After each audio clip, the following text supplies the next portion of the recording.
Pepe, você que conhece bem de perto a coisa, né?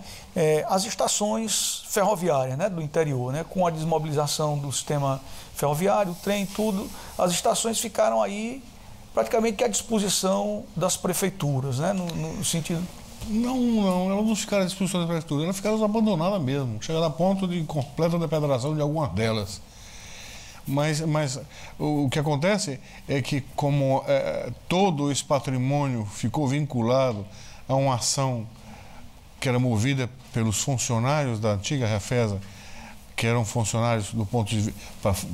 eram ações trabalhistas, e você sabe que a lei brasileira favorece que, quando você tem o espólio de uma indústria, a primeira coisa que tem é você atender à demanda trabalhista. Depois disso é o INSS, e depois disso o que sobrar se divide entre os proprietários.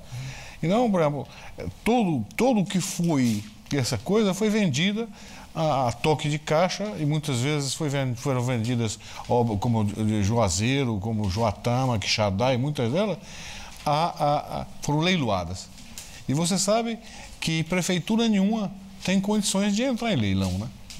Porque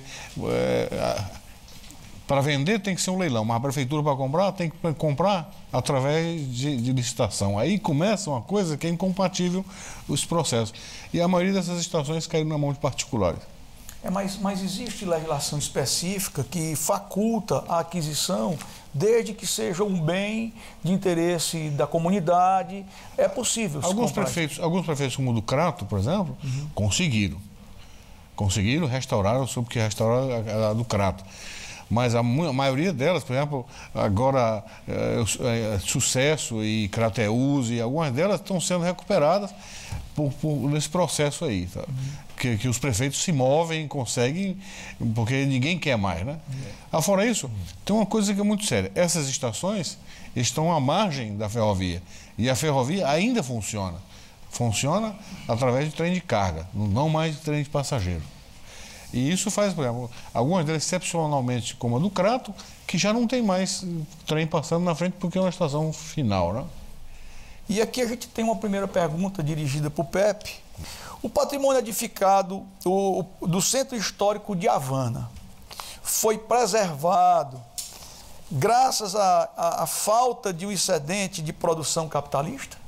Não, ele foi preservado porque Fidel Castro tinha uma tremenda visão de futuro.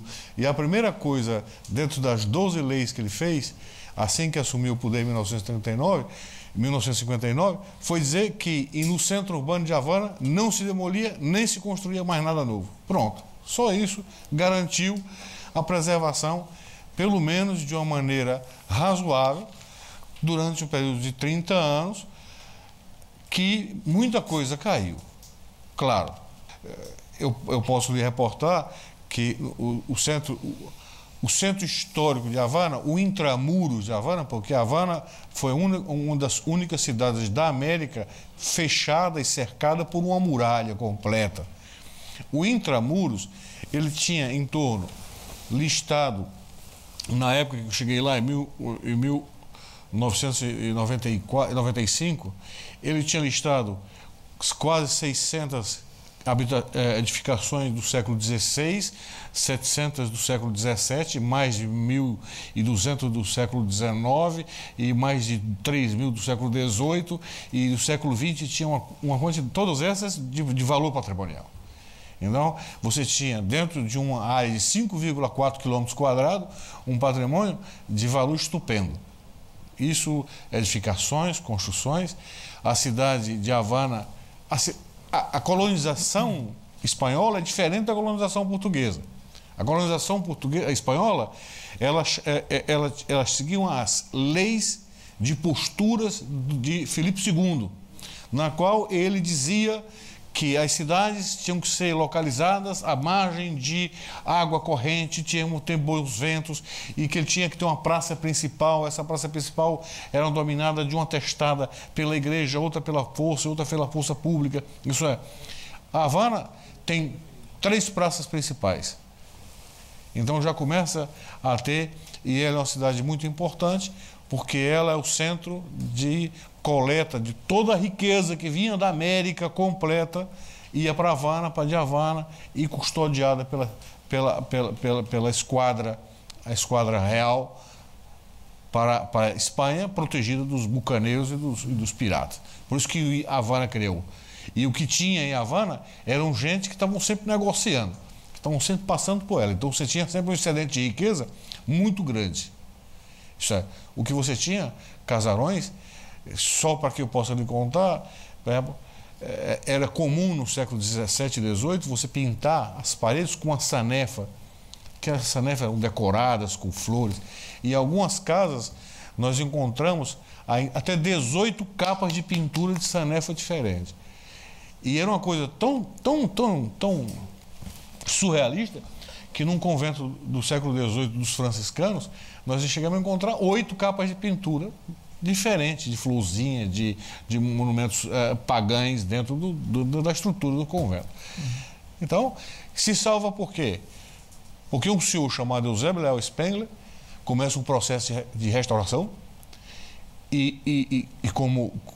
porque lá não tinha, tem um instituto de patrimônio chamado Centro Nacional de Museologia e Arqueologia, que controla todo o patrimônio.